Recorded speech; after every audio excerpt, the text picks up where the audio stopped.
आतंकवाद को लेकर बेधड़क होकर बोला भारत, कहा हमारा देश आतंकवाद में है एक्सपर्ट। भारत ने पूरी दुनिया को आतंक के खिलाफ खड़े होने की कही बात। दोस्तों, बेबाक और निडर भारत ने पाकिस्तान को लेकर ऐसी बात कही है कि जिसके बाद उसके खास दोस्त रहे चीन और अमेरिका मुंह छुपाने पर मजबूर हो गए। भारत के इस तरह के बयानबाजी को लेकर वो इसका विरोध करने से भी कतरा रहे हैं, क्योंकि वो जानते हैं कि भारत जो कह रहा है वो कड़वा सच है और इसे नकारा नहीं जा सकता। लेकिन इसके बावजूद भी ये दोनों पाकिस्तान को पालते हैं। चीन और अमेरिका के टुकड़ों पर पलने वाला पाकिस्तान हर वक्त भारत को आंख दिखाने की कोशिश करता है, लेकिन भारत इसका ऐसा करारा जवाब देता है कि वो इन देशों के पल्लू में जा छिपता है। लेकिन दोस्तों, यह सबसे हैरानी की बात यह है कि पाकिस्तान जिनके एहसान के तले दबा है, वो इन्हें भी डसने से बाज नहीं आता। इसका चस्का अमेरिका खुद भी ले चुका है। इससे साबित होता है कि पाकिस्तान जैसा आस्तीन का सांप किसी का सगा नहीं, लेकिन फिर भी अपने स्वार्थ में खोए दोनों देश पाकिस्तान जैसे देश के मंसूबों को बढ़ावा देते हैं। लेकिन इनमें से कोई भी भारत का कुछ भी नहीं बिगाड़ सकता, क्योंकि पूरी दुनिया जानती है कि भारत की ताकत क्या है।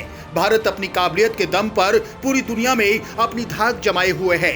यही वजह है कि दुनिया के इंफॉर्मेशन टेक्नोलॉजी के सेक्टर में भारत का ही बोलबाला है। भारत के विदेश मंत्री एस जयशंकर ने कहा कि आज भारत ने अपनी ऐसी जड़ें जमाई हैं कि इसके बिना बड़ी से बड़ी इंटरनेशनल कंपनियां भी नहीं चल पाती। ये बात हवा में नहीं कही जा रही, बल्कि इसका जीता जागता उदाहरण पूरी दुनिया देख रही है। तो क्या है विदेश मंत्री जयशंकर के बयान का मतलब? वो पाकिस्तान की किस हरकत के बारे में बात कर रहे हैं? क्यों कोई भारत का कुछ नहीं बिगाड़ पाता? क्या है भारत की ताकत? ये सब जानेंगे हम इस वीडियो में। तो दोस्तों, आप ये वीडियो बिना स्किप किए अंत तक जरूर देखिएगा। दोस्तों, जब भी गूगल, फेसबुक, माइक्रोसॉफ्ट जैसी कंपनियों की सफलता की बात होती है तो उसके साथ भारत का नाम जरूर जोड़ा जाता है, क्योंकि भले ही ये कंपनियां अमेरिका की हों, लेकिन इनको सफल बनाने का काम भारत नहीं किया है। इन सभी कंपनियों में सीईओ के पद पर बैठे भारत के ही लोग हैं। ये मुकाम भारत को इसलिए हासिल हुआ है क्योंकि इसमें वो काबिलियत रखता है। लेकिन दूसरी तरफ जब भी पाकिस्तान को लेकर बात आती है तो भारत के आसपास भी नहीं फटकता, क्योंकि उसकी काबिलियत IT सेक्टर में नहीं बल्कि टेररिज्म फैलाने में है। भारत के विदेश मंत्री एस जयशंकर ने कहा कि जिस तरह से भारत सूचना प्रौद्योगिकी का विशेषज्ञ है, उसी तरह हमारा पड़ोसी पाकिस्तान अंतर्राष्ट्रीय आतंकवाद का विशेषज्ञ है। पूरी दुनिया में आतंकवाद के दूसरे नाम से जाना जाने वाला पाकिस्तान हर वक्त अपनी इन्हीं गतिविधियों को लेकर सुर्खियों में रहता है। ये बात हम नहीं कह रहे, बल्कि पाकिस्तानी आतंकियों की ओर से भारत में 26/11 जैसी अंजाम दी गई घटनाएं खुद बोल रही हैं। इसके साथ ही उन्होंने चेतावनी दी कि यदि आतंकवाद हमारे खिलाफ किया जा रहा है तो कल ये आपके खिलाफ भी होगा। इसका उदाहरण खुद अमेरिका भी है, जिसके टुकड़ों पर पाकिस्तान पल रहा है। आज से 21 साल पहले अमेरिका में एक ऐसी घटना घटी जिससे पूरी दुनिया सहम गई थी। घटना ऐसी थी जिसमें करीब 3000 लोगों की जान चली गई थी और सैकड़ों लोग घायल हुए थे। 11 सितंबर 2001 को अलकायदा के 19 आतंकियों ने न्यूयॉर्क की वर्ल्ड ट्रेड सेंटर को निशाना बनाते हुए 4 विमान को हाईजैक करके आत्मघाती हमला किया था। तत्कालीन अमेरिकी राष्ट्रपति जॉर्ज बुश ने इस घटना को अमेरिकी इतिहास का काला दिन कहा था। इस भयानक आतंकी घटना का मास्टरमाइंड ओसामा बिन लादेन था, जिसे अमेरिका ने साल 2011 में हुए एक सीक्रेट ऑपरेशन में मार गिराया था। इस तरह की घटना को लेकर यहाँ आपको सोचना होगा कि आपको क्या करना है। विदेश मंत्री एस जयशंकर का आतंकवाद को लेकर बड़ा बयान ऐसे समय में सामने आया जब हाल ही में पाकिस्तान के प्रधानमंत्री शहबाज शरीफ ने पिछले महीने उज्बेकिस्तान में शंघाई सहयोग संगठन शिखर सम्मेलन में वैश्विक नेताओं की मौजूदगी में कहा था कि उनका देश आतंक का शिकार है।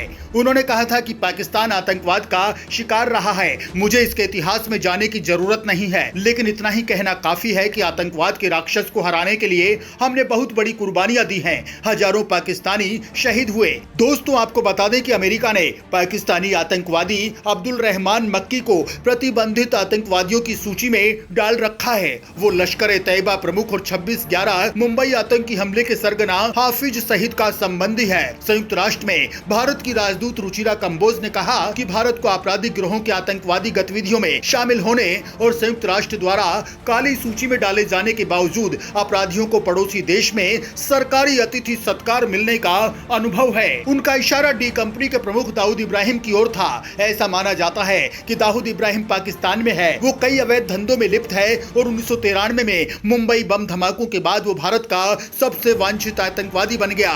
लेकिन चीन ने पाकिस्तानी आतंकवादी का समर्थन कर दिया। ये पहली बार नहीं जब चीन ने पाकिस्तान के आतंकवादियों को लेकर उसका साथ दिया है। पहले भी कई बार चीन पाकिस्तान का इस मामले में साथ दे चुका है। लेकिन यहाँ चीन को यह भी सोचना चाहिए कि पाकिस्तान वो आस्तीन का सांप है जो एक दिन उसे ही डस लेगा और चीन को संभलने का मौका भी नहीं मिलेगा। विदेश मंत्री ने गुजरात में rising India and the world foreign policy in Modi era कार्यक्रम को संबोधित करते हुए कहा कि आतंकवाद पर पहले की अपेक्षा दुनिया के नजरिए में बदलाव आया है। उन्होंने कहा कि अब कोई इसे बर्दाश्त नहीं कर रहा।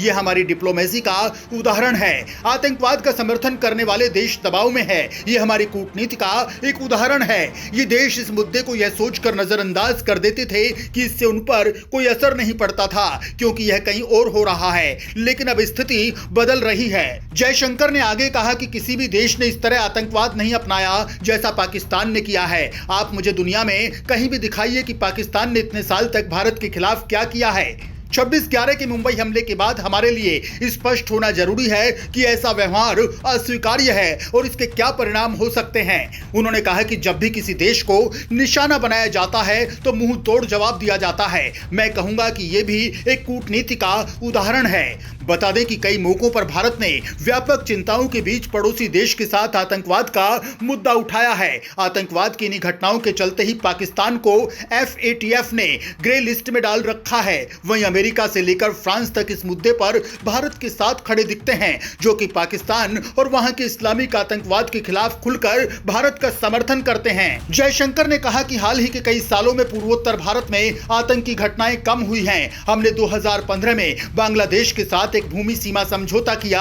इसने चरमपंथियों को बांग्लादेश में शरण लेने से रोक दिया, जिससे पूर्वोत्तर भारत में उनका अभियान बंद हो गया। इसके साथ ही जयशंकर ने कहा कि भारत किसी से डरता नहीं, भले ही वो इस दुनिया की कोई भी ताकत हो, वो किसी के आगे झुकता नहीं। इसका उदाहरण पूरी दुनिया ने रूस यूक्रेन संघर्ष के दौरान देख लिया। जब रूस पर प्रतिबंध के कारण पेट्रोल की कीमतें दोगुनी हो गई, हम पर तेल खरीदने का दबाव था, लेकिन पीएम मोदी और सरकार का विचार था कि हमें वही करना है जो हमारे देश के लिए सबसे अच्छा है। अगर दबाव आता है तो हमें इसका भी सामना करना चाहिए। इसके अलावा भारत अपना फर्ज निभाने से पीछे नहीं हटता। स्थिति चाहे कोई भी हो, भारत ना तो अपनों का साथ छोड़ता है और ना ही अपने कर्तव्यों से पीछे हटता है। विदेश मंत्री डॉक्टर एस जयशंकर ने बताया कि 24 फरवरी को रूस और यूक्रेन के बीच युद्ध शुरू हो गया था। उस समय हमारे करीब 20,000 स्टूडेंट्स वहां पर फंसे थे। संघर्ष के दौरान पीएम मोदी ने रूसी राष्ट्रपति व्लादिमीर पुतिन और यूक्रेनी राष्ट्रपति वोलोदिमीर जेलेंस्की से बात करके कुछ समय के लिए संघर्ष विराम लगाने को कहा, ताकि हम अपने छात्रों को सुरक्षित रूप से निकाल सकें। भारत की इस बात का दोनों ही देशों ने मान रखा और भारत के लोगों को सुरक्षित बाहर निकालने में मदद की। इतना ही नहीं, भारत लगातार रूस और यूक्रेन से युद्ध को समाप्त करने और बातचीत और कूटनीति को चुनने का आह्वान करता रहा है। सिएरा लियोन के एक छात्र के सवाल पर कि मोदी सरकार सरदार वल्लभ भाई पटेल के अखंड भारत के सपने को कैसे साकार करेगी, इस पर जयशंकर ने कहा कि विभाजन एक वास्तविक त्रासदी था और इसने आतंकवाद जैसी समस्याएं पैदा की। मंत्री ने कहा कि सरदार पटेल के सपने को साकार करने का सबसे अच्छा तरीका यह है कि भारत मजबूत, सफल और आत्मविश्वासी हो और अन्य लोग यह समझें कि उन्हें इस भारत के साथ आना होगा और उन नीतियों को रोकना होगा जो उनके हित में नहीं है।